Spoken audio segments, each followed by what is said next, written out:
우리 톨스토이라는 분 아시죠? 전쟁과 평화, 안나 까리니나를 썼던 그분이 인생록에서 이런 말을 해놨어요. 당신에게 가장 중요한 때는 언제인가? 언제라고 그랬어요? 네, 지금이다. 현재다. 당신에게 가장 중요한 사람은 누구인가? 네, 당신이 지금 만나고 있는 사람. 그러니까 저에게 있어서 가장 중요한 분들은 여러분들이고, 여러분들에게서 가장 중요한 사람은 이 시간은 저예요. 그리고 당신에게 있어서 가장 중요한 일은 무엇인가? 지금 당신이 하고 있는 일. 이게 톨스토이의 인생록에 들어 있습니다. 그러면서 자기가, 톨스토이가 그 책을 쓰면서 내가 내 인생을 완전히 망라해 놓은 게 이 책이다. 잊어버리지 마세요. 근데 우리가 사는 세계가 무슨 세계예요? 우리 체제가 무슨 체제예요? 자본주의, 시장경제. 그러니까 현재 내 삶이 불만족스럽다면 뭐가 부족해요? 자본이 부족하구나. 자본이 부족하면요, 죽었다가 까무러치는 수가 있어도 잘 살지 못해요. 왜? 자본주의 시장경제잖아요. 자본이 생산을 한다고, 자본이. 그러니까 내 봉급이 적다, 내 소득이 적다, 내 일이 안 된다, 이 삶이 이 모양이냐? 그것은 자본 부족이에요. 자본 부족. 그러면 이제 문제는 이거예요. 뭐가 자본이냐? 그렇죠. 뭐가 자본이냐? 자, 옛날에 농경시대에는 뭘 가지면 부자였습니까? 땅이야, 땅. 그때 땅이 자본이에요. 그 다음에 산업화 시대에는 누가 부자였어요? 네, 그때부터 헷갈리기 시작하는 거죠. 네, 그때부터 자본을 가진 사람이 부자예요. 이때 자본은 돈을 자본이라고 하지 않습니다. 공장, 기계, 설비, 건물, 이게 다 자본이에요. 지금도 자본을 가지면 부자예요. 서울 강남에 상가, 5층짜리 상가가 있다. 이게 뭐예요?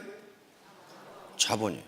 그 자본은 자본주의 시장 경제에서 생산성을 발휘합니다. 건물이 생산성을 발휘해서 나한테 아무 일을 않더라도 소득을 갖다 줘요. 그 자본은 크리스마스 날도 안 쉬고 일요일 날도 안 쉬어요. 1년 365일 생산 활동을 해요. 그게 자본이에요. 근데 가장 중요한 것은 이제 인적 자본인데, 다행히 우리나라는 굉장히 빠른 속도로 세계의 역사의 흐름과 같이 하고 있어요. 지식정보화 시대로 들어가 버렸어요. 지식정보화 시대라는 것은 지식과 정보가 무엇이 되는 것이다? 생산 요소, 돈이 되는 것이다. 공장 아무리 큰 것 가지고 있어도 안 된다 이거야. 이제 안 돼. 지식과 정보가 들어가지 않으면 돈이 안 된다 이거야. 그게 지식정보화 시대예요. 지금 우리가 그 시대를 살고 있는 게 다행히 그런데 애터미 정보라는 걸 알았다고요. 정보는 공짜가 아닙니다. 절대로 공짜가 아니에요. 근데 이 사회, 다음 사회, 지식정보화 사회에서 지금 우리는 어떤 사회로 가고 있냐면은 미래학자들이 드림 소사이어티, 꿈의 사회로 가고 있다고 그럽니다. 드림 소사이어티에서 가장 중요한 게 뭐냐면은 이미지예요. 당신의 매력이라고. 매력이 가장 중요한 생산자원이에요. 뭐라고 그랬어요? 매력. 이 양반요, 노벨상 받은 분이에요. 노벨 경제학상을 받았는데 전공은 심리학이에요. 심리학자로서 인간이 의사결정을 어떻게 하는가를 연구해서 노벨상을 받았어요. 자, 섬김 리더십. 이게 이제 매력의 기본이에요. 처음 오신 분이나 또는 얼마 됐더라도 리더십이라는 말이 굉장히 생소할 수가 있어요. 내가 무슨 리더인가? 내가 누구를 끌고 가지? 그런데 모든 인간은 근본적으로 리더입니다. 그리고 애터미 사업자 각각은 전부 리더가 되지 않으면요, 성공 못해요. 지금까지 산업화 시대까지 리더십은 권위주의적 리더십이었어요. 리더가 폴로미, 나를 따르라, 너 그렇게 해, 너 왜 그렇게 하냐, 이렇게 했어요. 근데 그 리더십이 나쁜 게 아니에요. 아니야. 그 시대에 맞아. 그것이 중후장대한 대량 생산 시대에는 컨베이어 시스템으로 일렬 횡대로 씌워놓고 기계적으로 일을 해야 생산성이 높아. 그런데 지금 지식정보화 시대에는 그렇게 일해가지고는 물건이 한 개도 안 팔려. 안 팔려. 개성의 시대가 온 거예요. 개성의 시대가. 이때 가장 필요한 게 섬김 리더십이에요. 서번트 리더십이라고 하는데, 리더가 권위주의적으로 지시하고 명령하고 나를 따르라 하는 것이 아니라 같이 갑시다. 어떻게 할까요? 이거란 말이에요. 그러면 이 섬김 리더십은요, 그러니까 파트너를 어떻게 섬기고 지원하고 후원해 주란 말이에요. 그렇게 한 게 섬김 리더십이에요. 자, 그러면 이 사람이 서번트 리더십이라는 책을 저술을 한 거야. 그런데 이 사람이 어디서 그 아이디어를 얻었느냐? 요 헤르만 헤세의 소설을 읽고 서번트 리더십이라는 걸 아이디어를 번쩍하고 얻었어요. 여기에 동방으로 여행, 헤르만 헤세 있죠? The Journey to the East, 동방으로 여행에서 여기에 레오라는 인물이 나오는데, 여행 집단 중에, 단체 중에 레오라는 인물이 나오는, 레오는 그 단체 하인이야, 하인. 쑥 동방으로 그 무리가 가는데 어느 날 갑자기 레오가 없어졌어. 없어졌는데 없어진 뒤부터 조직이 아주 엉망진창이야. 일이 되는 일이 없어. 되는 일이 없어. 그때서 그러고 결국 해체됐어. 동방으로 여행을 못하고. 그래서 나중에 그 레오라는 사람이 어떤 사람인가 하고 한 사람이 찾아 나섰어. 몇 년 만에 찾았는데 자기들이 여행을 할 수 있도록 도와준 큰 교단의 리더야. 그 사람이 거기서 하인으로 허드렛 일을 하고 있었다고. 그러니까 그 사람은 겉에 나타나서 나를 따라 안 했지만은 그 전체를 이끌고 가는 리더였다. 거기서 아이디어를 얻은 거예요, 이 사람이. 이제 앞으로 시대는 이렇게 돼야 된다. 근데 그 당시는 냉전이 한참 진행되고 기업 간에 치열한 경쟁이 진행되는 시기이기 때문에 별로 관심을 얻지 못했어. 근데 20년 후에 그 책이 나온 거예요. 모든 기업이 지금은 기업 워크숍에서 서번트 리더십을 토의 주제로 하고 있다. 그럼 왜 그 시대가 서번트 리더십에서 레오 같은 역할, 그게 중요한데 왜 그렇게 바뀌었을까? 20년 전에 그린리프가 얘기할 때는 아무도 말을 안 듣다가 20년 후에 갑자기 이거 봐라, 이거 해야 되겠네, 바뀌었을까? 시대가 바뀐 거예요. 시대가 1970년대 후반에는 그때만 하나도 산업화 시대예요. 그러나 미국 내부에서는 1970년대부터 지식정보화 시대로 가고 있었어요. 그래서 그린리프는 이걸 발표한 거예요. 그러나 기업은 아직 못 따라왔어. 그러다가 시대가 바뀐 거예요. 다시 말하면 지식정보화 시대가 되니까 컴퓨터와 인터넷 그리고 SNS의 발전으로 리더가 정보 독점을 못하게 돼. 다 알아. 그 사람 아는 건 나도 알아. 그 사람 아는 건 나도 알아. 그러니까 리더가 정보 독점을 못해. 정보 독점을 하는 자가 권력을 갖습니다. 부하들은 모르는데 나는 알아. 그럼 어때요? 그 리더의 말을 따르지 않을 수가 없어요. 그건 지금 다 알아. 자, 시대가 이렇게 되니까 리더가 나를 따르라 해가지고는 안 따른다, 그런 말이에요. 설득하지 않고는 안 따라간다는 거예요. 그래서 이 시대가 된 거예요, 이제. 자, 그러면 어떻게 섬기는데 그 사람이 리더냐 하는 거예요. 섬기는데 이 세 가지 조건 때문에 그렇습니다. 섬기지만은 리더라는 역할을 하는 사람은 뭘 제시해야 된다고요? 비전을 제시해야 돼. 지금 우리는 뭘 해야 되냐? 이걸 제시하지 않고 어떻게 할까요? 그래, 열심히 해봐. 그 비전이 없잖아요. 이 섬기면서도 비전을 제시해 주는 역할을 하기 때문에 리더다, 그런 말이에요. 리더. 두 번째, 조정자. 사람이 모이면요, 가치관이 전부 달라. 취미가 다 달라. 그러니까 반드시 갈등이 있어. 특히 애터미는 진입 장벽이 없어요. 그냥 들어오는 거예요. 그리고 유지비도 없어. 그러니까 어때요? 쉽게 말하면 5만 가지 사람이 다 들어와. 그러면 그 파트너와 파트너, 내 가족 라인과 형제 라인 간의 갈등을 누가 조정을 해야 되느냐 말이에요.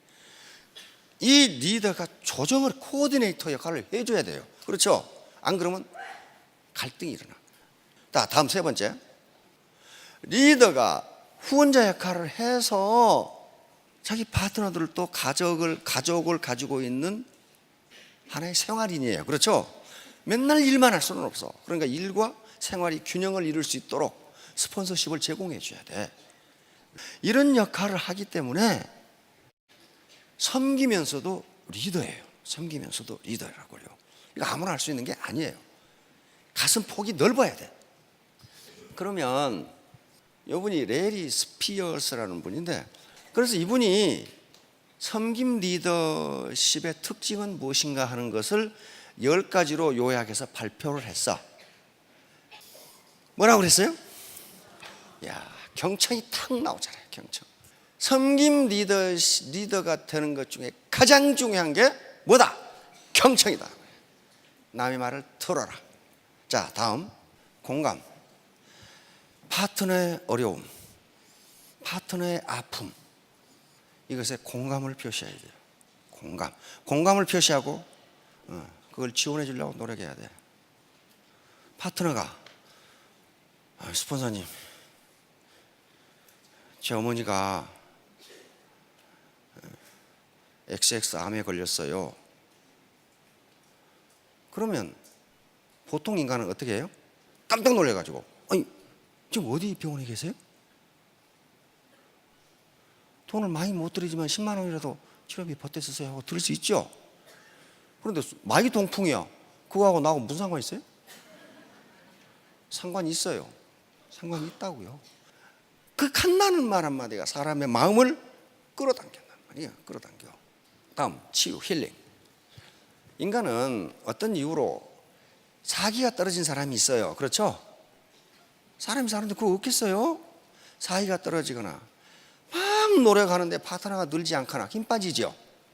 이런 경우에 리더의 위치에 있는 사람은 개인적인 문제, 가정적인 문제를 어떻게 하면 치유해서 정상 상태로 돌릴 것인가는 신경을 쓰라는 거예요. 이게 리더예요. 이게 리더라고요.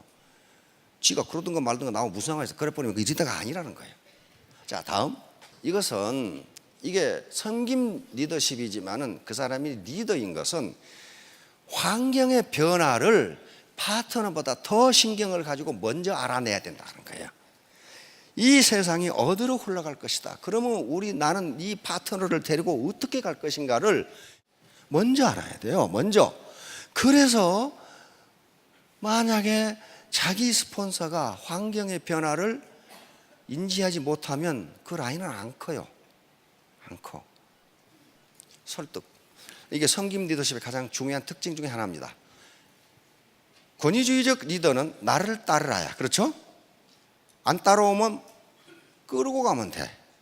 그러나 섬김 리더십은 그렇게 해서는 리더십 발휘가 안 된다는 거예요. 왜? 마음으로 승복을 안 해. 안 따라가.